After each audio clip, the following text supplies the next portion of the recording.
1963 when a noted philosopher here at MIT named Hubert Dreyfus,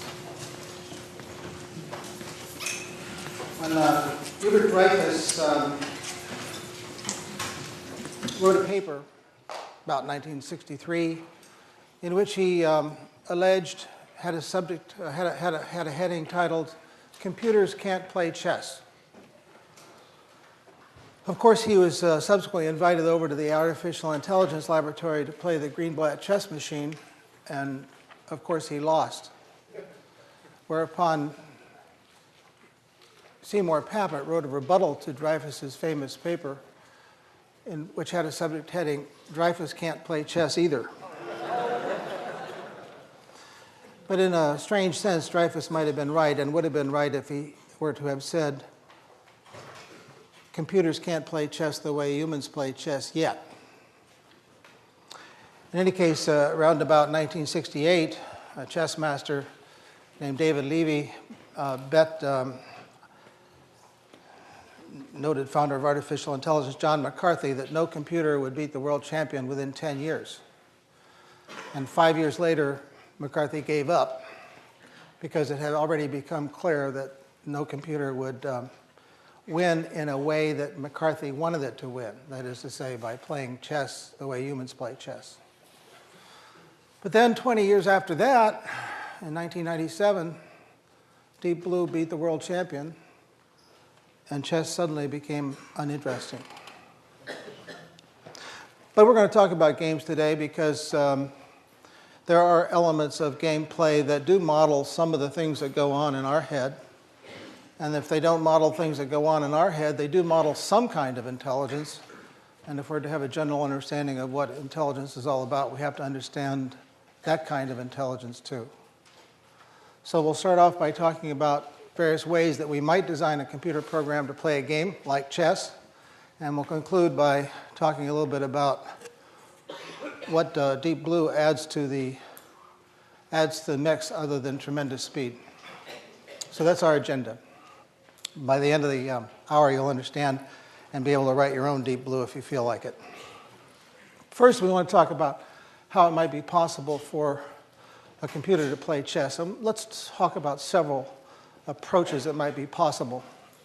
Approach number one is that the machine might make a description of the board, same way a human would. Talk about pawn structure, king safety, whether it's a good time to castle, that sort of thing. So it would be analysis, and perhaps some strategy mixed up with some tactics. And all that would get mixed up and finally result in some kind of move. So if this is the game board, the move, the next thing to do would be determined by some process like that. And the trouble is, no one knows how to do it. And so in that sense, Dreyfus is right. None of the game-playing programs today know how to incorporate any of that kind of stuff. So since nobody knows how to do that, we can't talk about it, so we can talk about other ways, though, that we might try. For example, we could have if-then rules.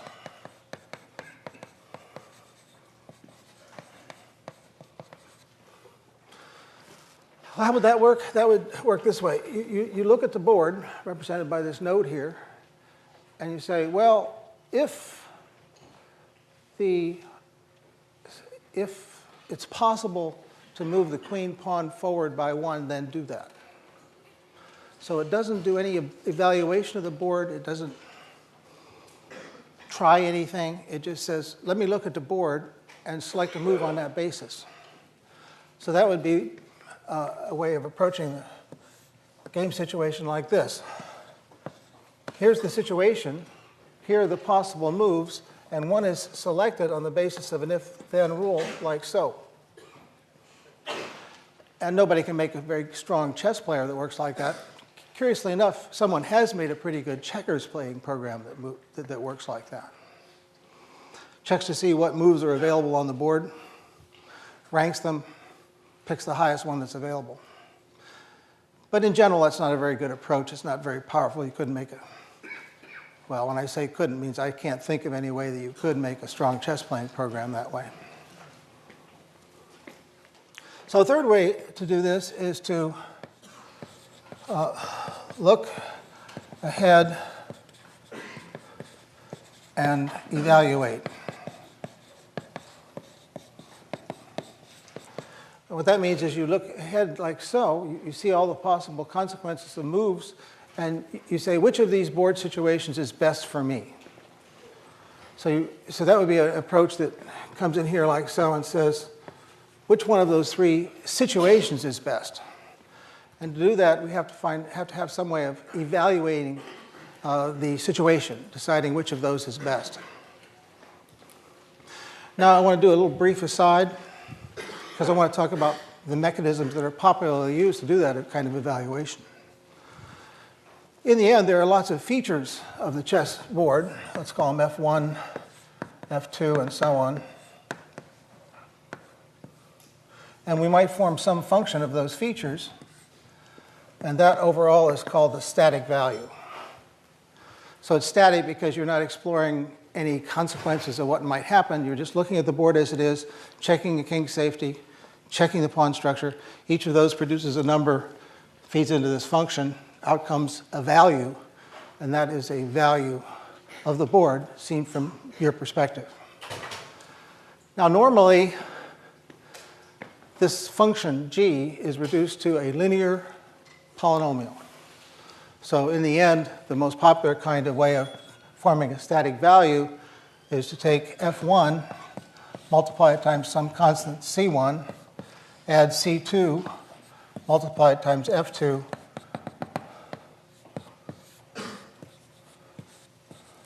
and that is a linear scoring polynomial.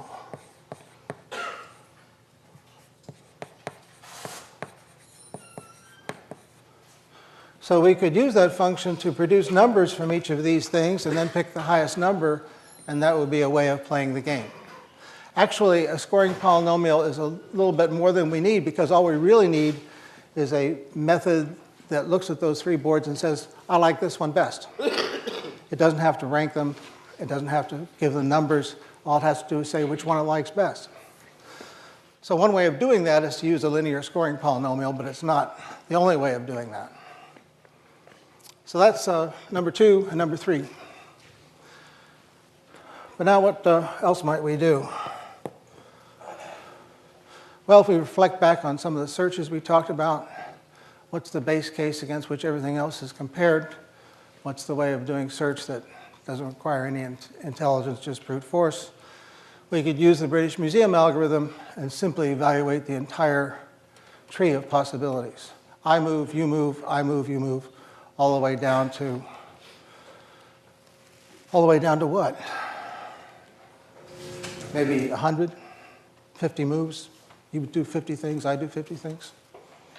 So before we can decide if that's a good idea or not, we probably ought to develop some vocabulary.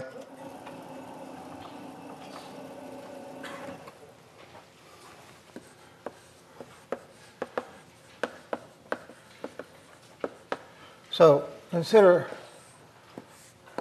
this tree of moves. There'll be some number of choices considered at each level, and there'll be some number of levels. So the standard language for this is to call this the branching factor.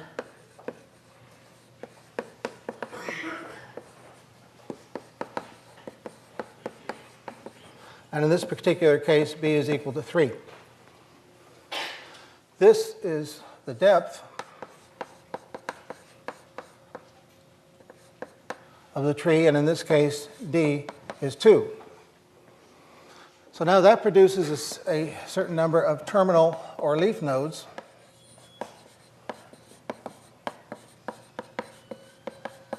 How many of those are there?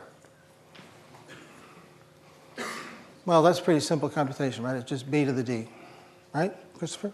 B to the d? So if you have b to the d at this level, you have 1. B to the d at this level, you have b. B to the d at this level, you have b squared. So b to the d in this particular case is 9. So now we can use this vocabulary that we've developed to talk about whether it's reasonable to just do the British Museum algorithm, be done with it, forget about chess and go home. Well, let's see. It's pretty deep down there.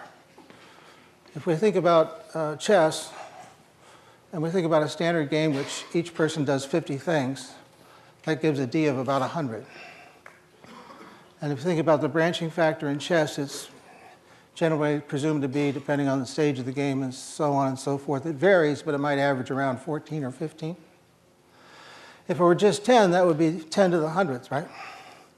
But it's a little more than that because the branching factor is more than 10.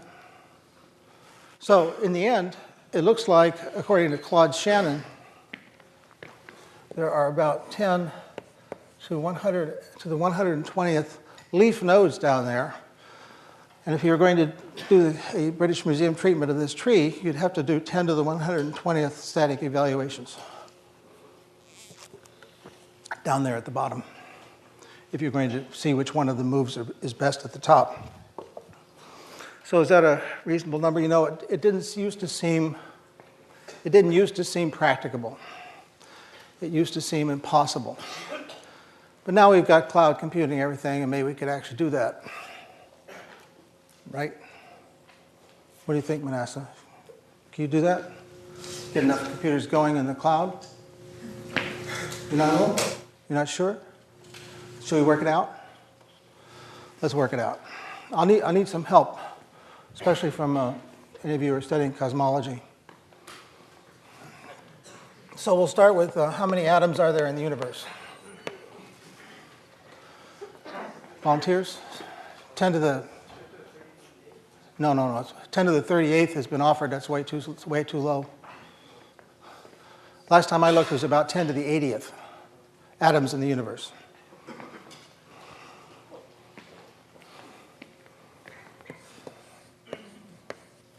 The next thing I'd like to know is how many seconds are there in a year?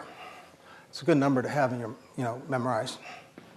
And that number is approximately pi times 10 to the 7th. Okay? So how many nanoseconds in a second? That gives us 10 to the 9th.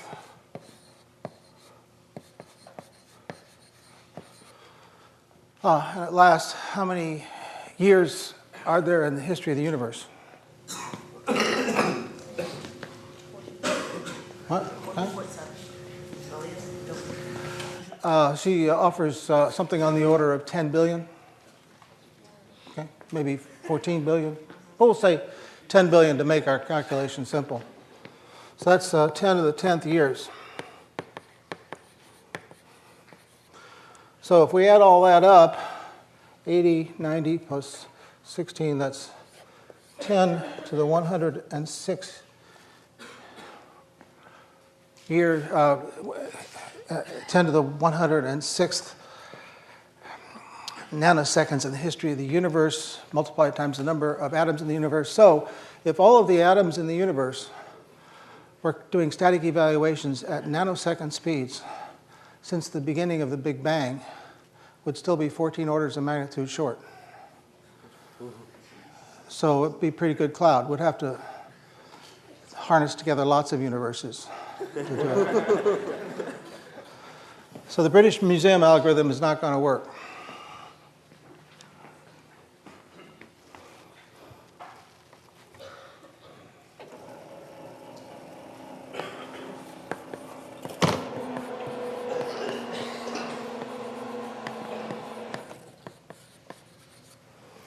No good.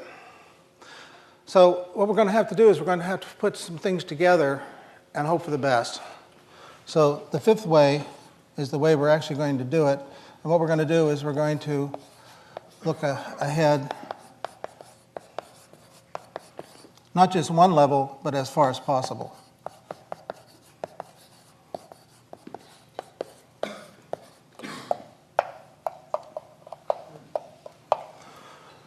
So we consider not only the situation that we've developed here, but we'll try to push that out as far as we can and look at these, look at the static values of the leaf nodes down here and somehow use that as a way of playing the game.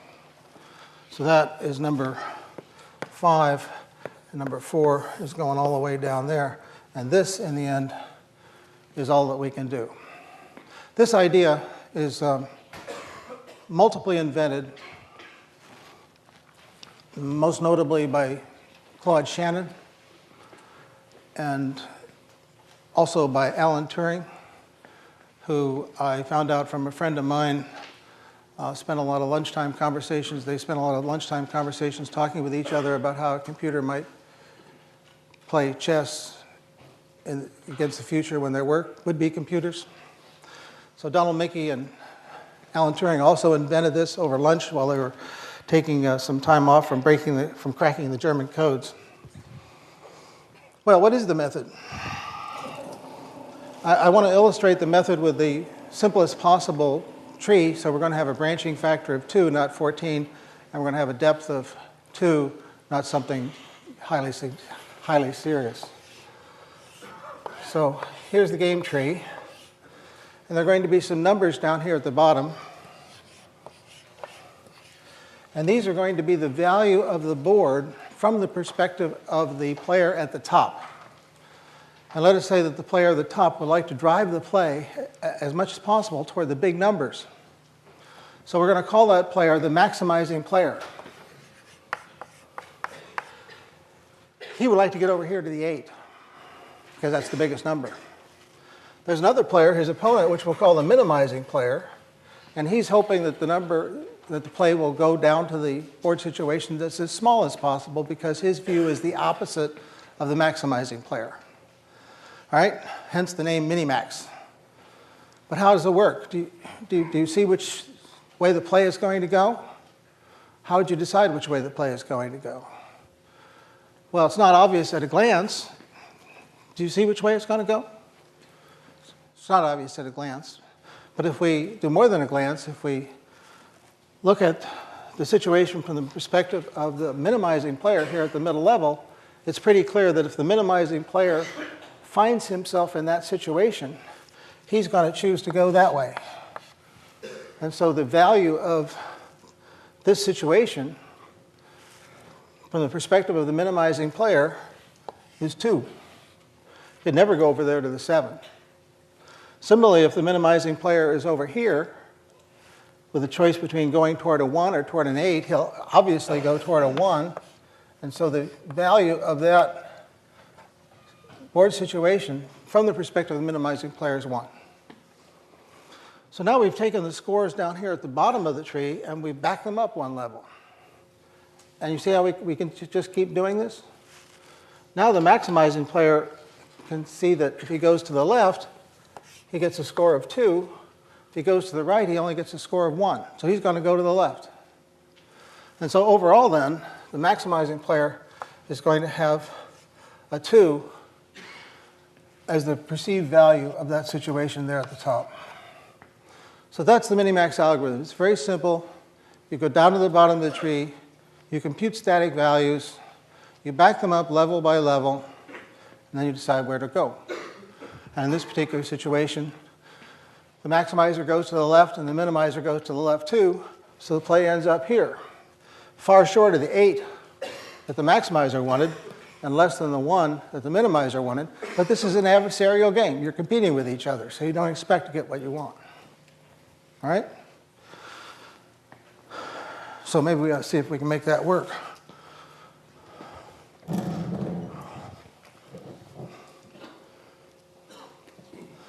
There's a game tree. Do you see how it goes? Let's see if the system can figure it out. So there it goes, crawling its way through the tree. This is a branching factor of 2, just like our sample, but now 4 levels. You can see that it's got quite a lot of work to do.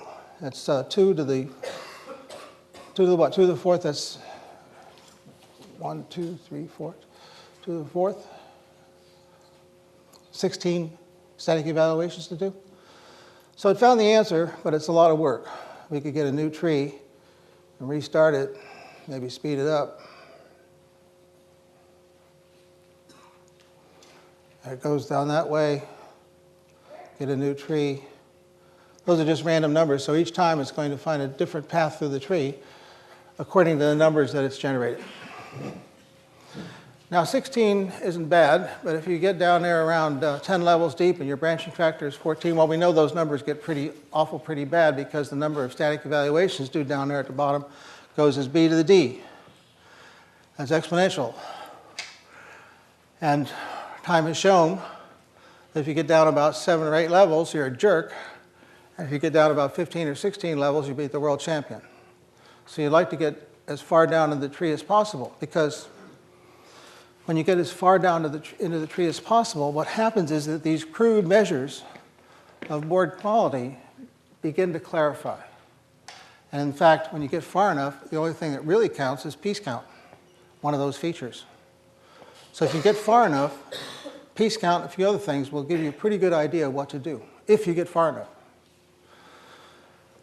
But getting far enough can be a problem. So we want to do everything we can to get as far as possible. We want to pull out every trick we can find to get as far as possible.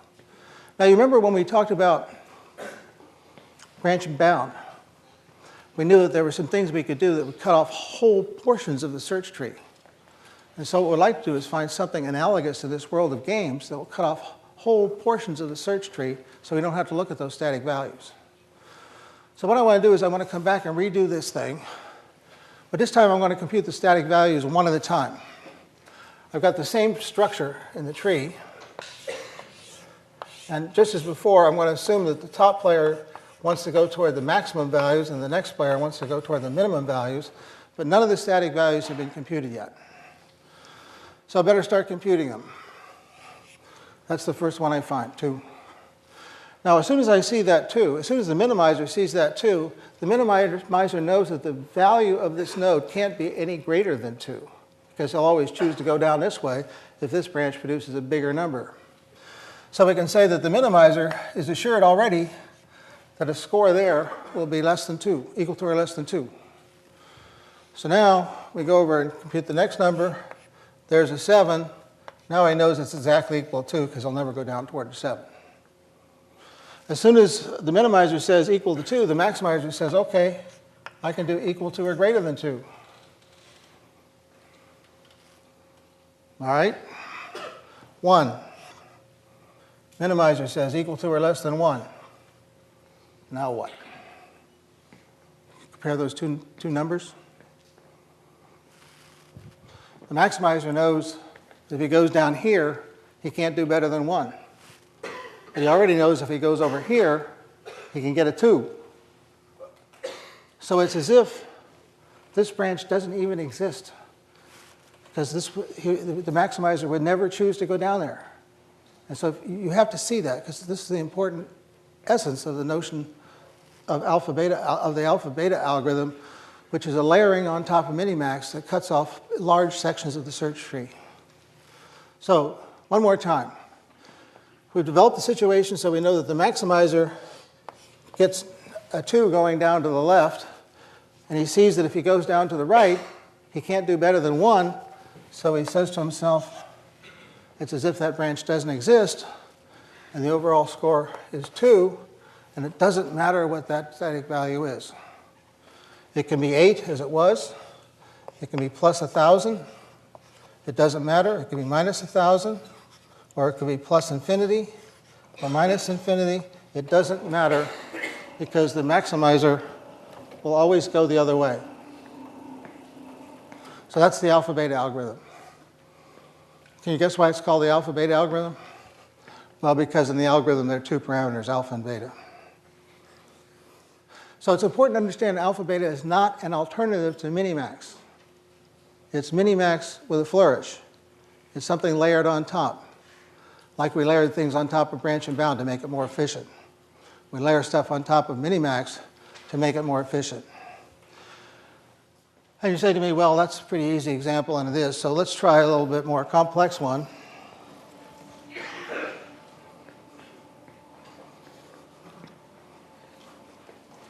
just to see if I could do it without screwing up. All right? The reason I do one this complex is not just to show how tough I am in front of a large audience, but rather there are certain points of interest that only occur in a tree of depth 4 or greater. That's the reason for this example. But work with me and let's see if we can work our way through it.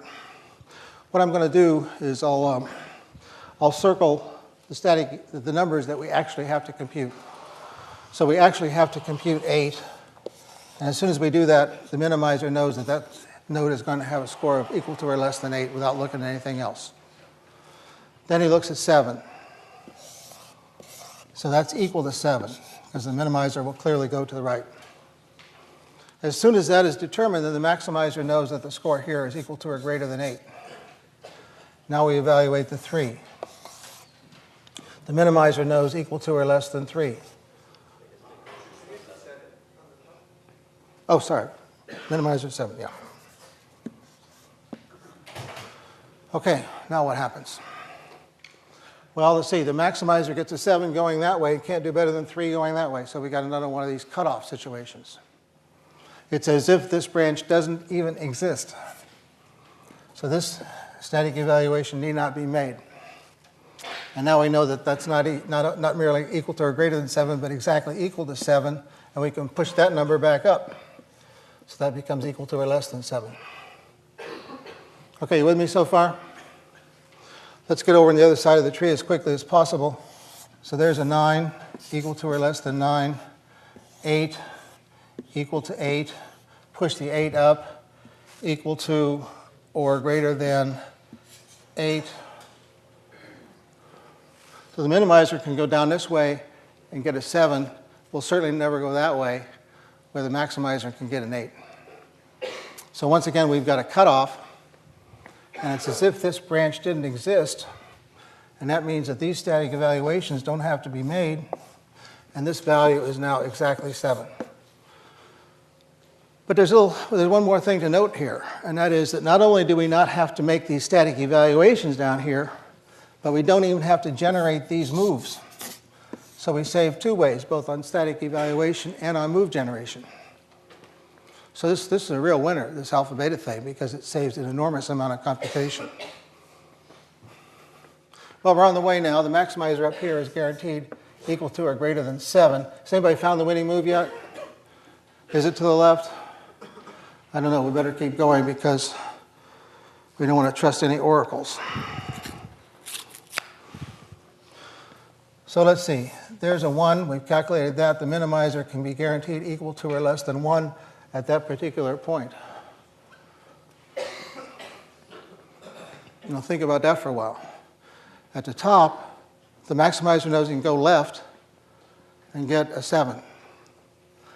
The minimizer, if the play ever gets here, can ensure that he's going to drive the situation to a board number that's 1.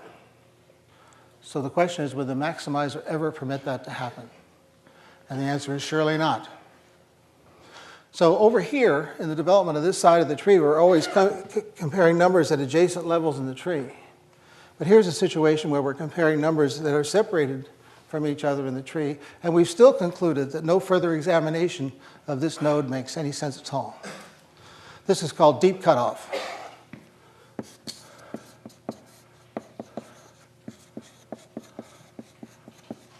And that means that this whole branch here might as well not exist, and we won't have to compute that static value. All right? So it looks, you have this stare of disbelief, which is perfectly normal. I have to reconvince myself every time that this actually works.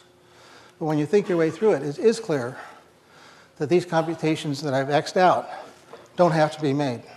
So let's carry on and see if we can complete this. Equal to or less than 8, equal to 8, equal to 8, because the other branch doesn't even exist, equal to or less than 8. And we compare these two numbers. Do we keep going? Yes, we keep going, because maybe the maximizer can go to the right and actually get to that 8. So we have to go over here and keep working away. There's a 9 equal to or less than 9, another 9 equal to 9. Push that number up, equal to or greater than 9. Let's see, minimizer gets an 8 going this way. The maximizer is ensured of getting a 9 going that way. So once again, we've got a cutoff situation. It's as if this doesn't exist. Those static evaluations are not made. This move generation is not made, and computation is saved. All right? So let's see if we can do better on this very example by using this alpha beta idea. I'll slow it down a little bit. We'll change the search type to Minimax with alpha beta. We see 2 numbers on each of those nodes now. Guess what they're called? We already know, right? They're alpha and beta. So what's going to happen as the algorithm proceeds through the tree is that those numbers are going to shrink wrap themselves around the situation. So we'll start that up.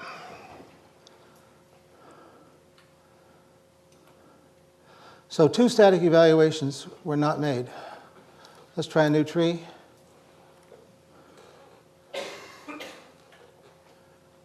Two different ones were not made. A new tree.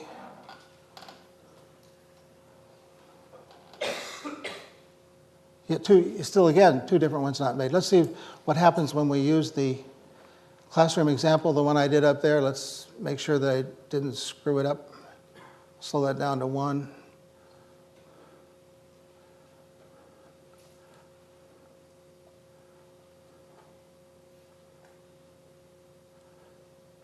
Phew, same answer. So you probably didn't realize it at the start. Who could? But in fact, the play goes down that way, over this way, down that way, and ultimately to the 8, which is not the biggest number, and it's not the smallest number. It's the compromise number that's arrived at in virtue of the fact that this is an adversarial situation. So you say to me, how much energy, how much work do you actually save by doing this? Well,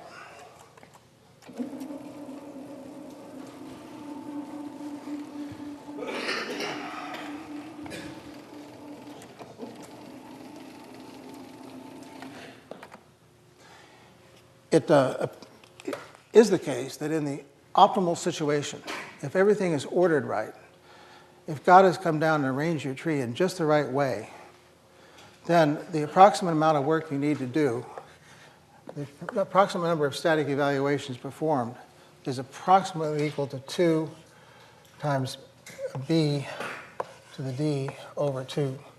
We don't care about this 2. We care a whole lot about that 2. So that's the amount of work that's done. It's b to the d over 2 instead of b to the d.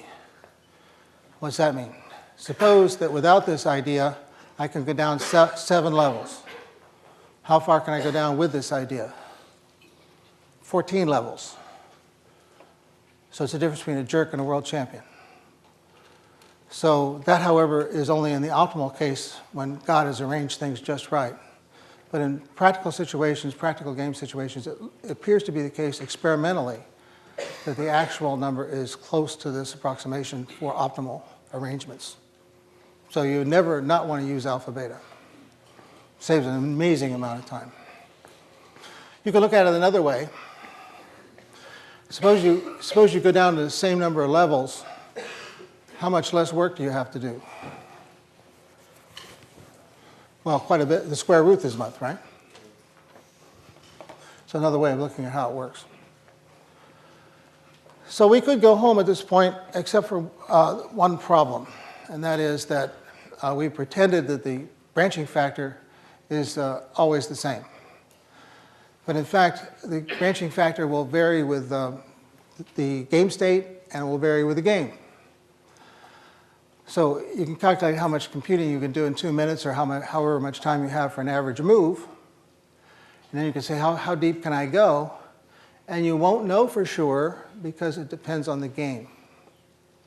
So in the early days of game playing programs, the game playing program left a lot of computation on the table because it would make a decision in 3 seconds, and it might have made a much different move if it used all the computation it had available. Alternatively, it might be grinding away, and after 2 minutes was consumed, it had no move and just did something random. So that's not very good.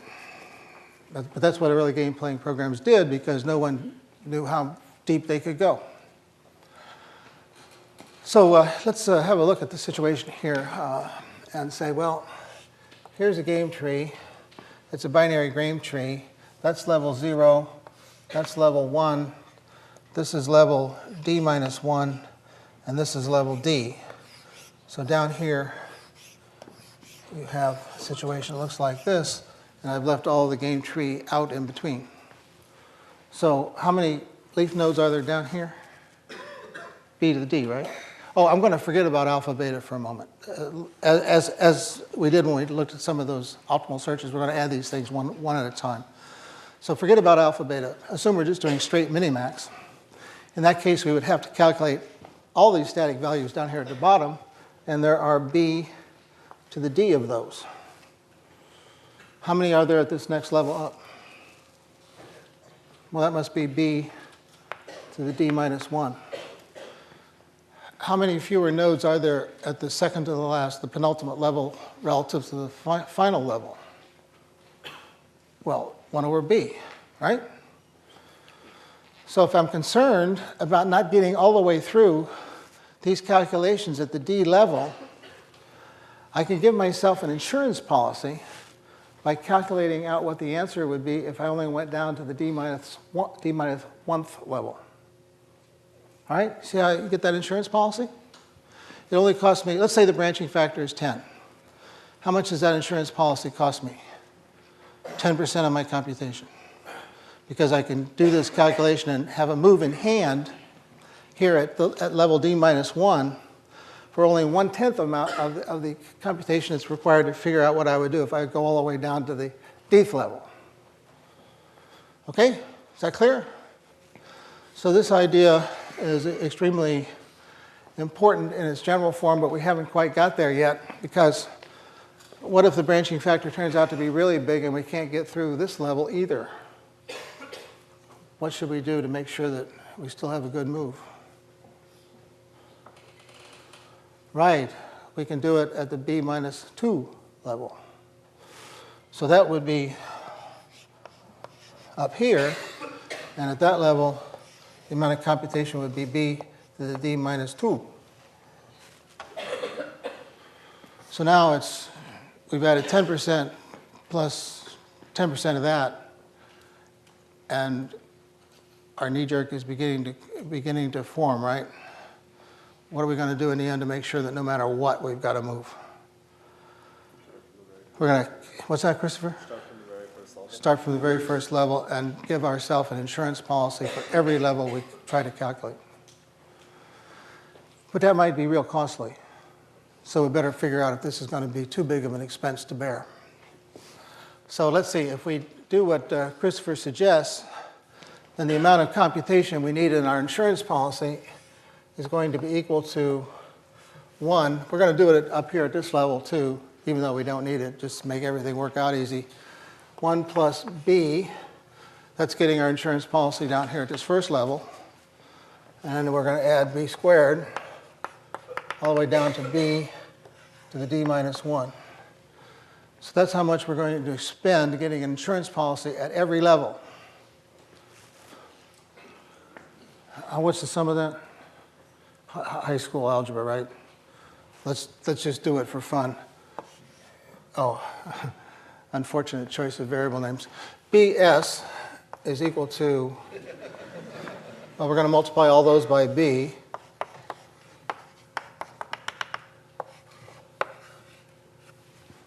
Okay? Now we'll subtract the first one from the second one.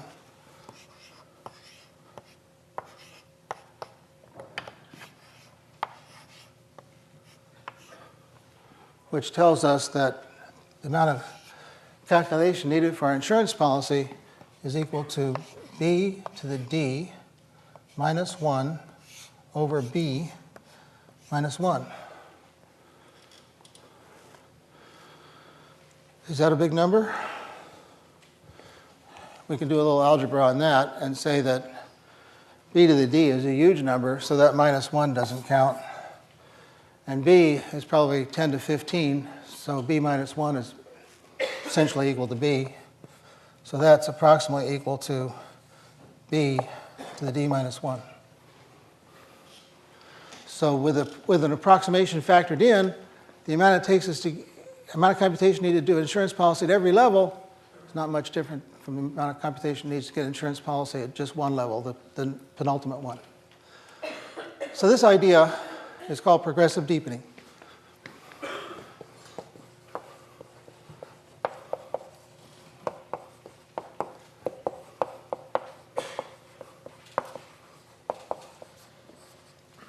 And now we can visit our gold star idea list and see how these things match up with that.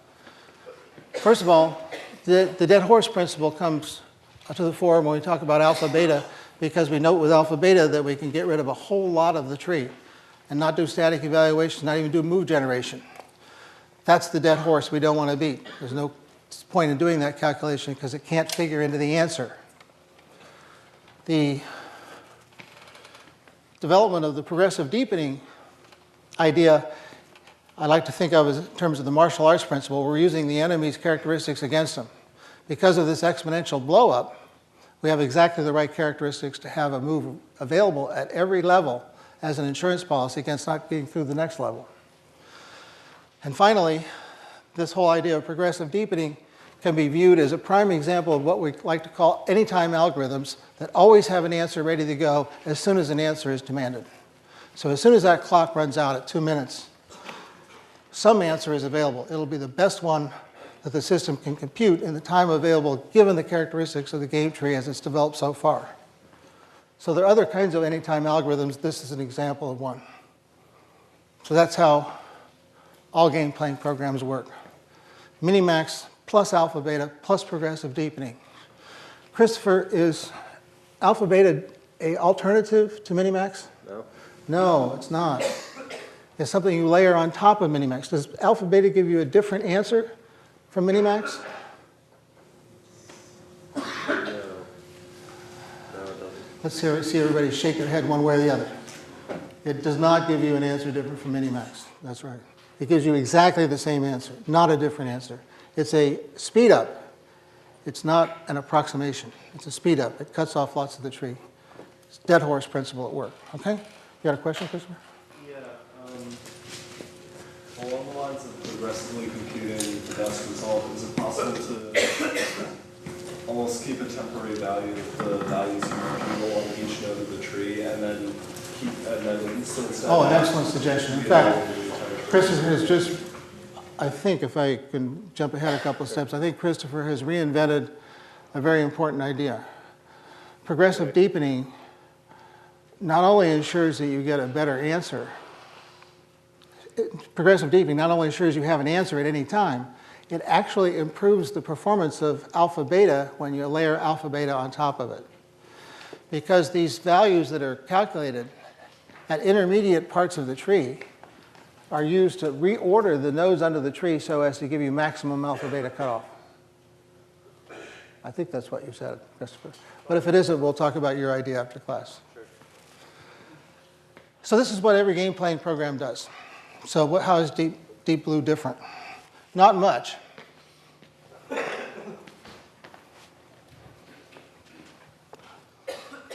So Deep Blue, as of 1997, did about 200 million static evaluations per second.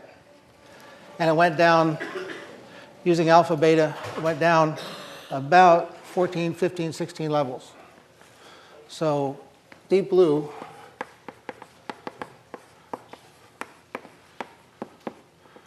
was Minimax plus alpha beta plus progressive deepening plus a whole lot of parallel computing plus an opening book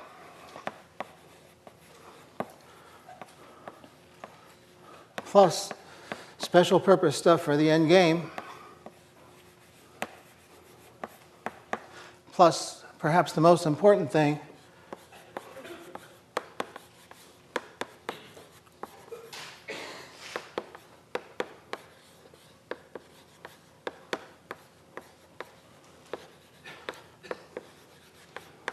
uneven tree development.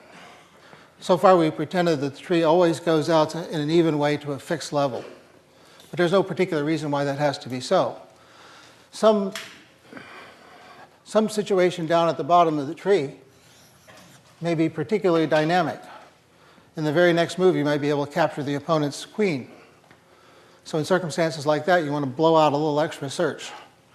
So eventually you get to the idea that there's no particular reason to have the search go down to a fixed level, but instead you can develop the tree in a way that gives you the most confidence that your backed up numbers are correct.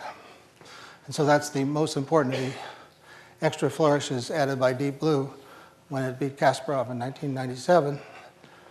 And now we can come back and say, well, you understand Deep Blue, but is this a model of anything that goes on in our own heads? Is this a model of any kind of human intelligence, or is it a different kind of intelligence? And the answer is mixed, right? Because we're often in situations where we're playing a game. We're competing with another manufacturer. We have to think what the other manufacturer will do in response to what we do, and down several levels. On the other hand, is going down 14 levels what human chess players do when they win the world championship? Doesn't seem even to them like that's even a remote possibility. They have to do something different because they don't have that kind of computational horsepower. This is doing computation in the same way that a bulldozer processes gravel. It's substituting raw power for sophistication. So when a human chess master plays the game, they have a great deal of chess knowledge in their head and they recognize patterns. There are famous experiments, by the way, that demonstrate this in the following way. Show a chessboard to a chess master and ask them to memorize it. They're very good at that as long as it's a legitimate chessboard. If the pieces are placed randomly, they're no good at it at all. So it's very clear that they've developed a repertoire of chess knowledge that makes it possible for them to recognize situations and play the game much more like number one up there. So Deep Blue is manifesting some kind of intelligence, but it's not our intelligence, it's bulldozer intelligence. So it's important to understand that kind of intelligence too, but it's not necessarily the same kind of intelligence that we have in our own head. So that concludes what we're going to do today. And as you know, on Wednesday we have a celebration of learning, which is familiar to you if you've taken 3091. And therefore, I will see you on Wednesday. All of you, I imagine.